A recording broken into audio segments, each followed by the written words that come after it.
Hello বন্ধুরা, আজকে দীপ্তর জন্য একটা ইউনিক জুতো কেনা হয়েছে। তো জুতোটা দেখা যাক যে কেমন। দীপ্তর তো খুব পছন্দ হয়েছে এই জুতোটা, তার মধ্যে একটা বেস্ট ফিচার্স আছে, তাই না?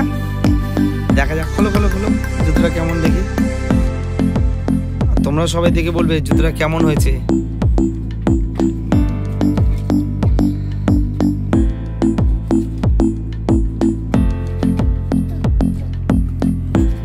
এর মধ্যে কোনো ফিতে নেই, কিন্তু একটা লক আনলকের ব্যাপার আছে।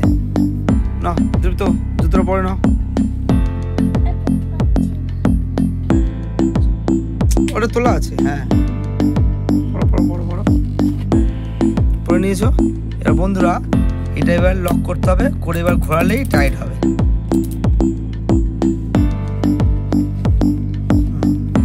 না না পড়ো পড়ো পড়ো, তোলা আছে, ওটা তোলা আছে।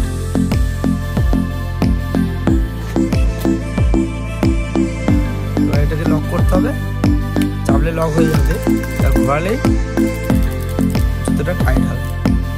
তো বলো তো দীপ্তকে পরে জুতোটা কেমন লাগছে? তাই তো, দীপ্ত খুব পছন্দ হয়েছে জুতোটা। এটা এবছরে 2025-এ প্রথমবার এই জুতোটা আমরা দেখতে পেলাম, তাই দীপ্তর জন্য কেনা হলো। তো বন্ধুরা তোমরা কমেন্ট করে বলবে জুতোটা দীপ্ত কেমন হয়েছে আর দীপ্তকে পরে কতটা ভালো লাগছে, তাই তো? এটা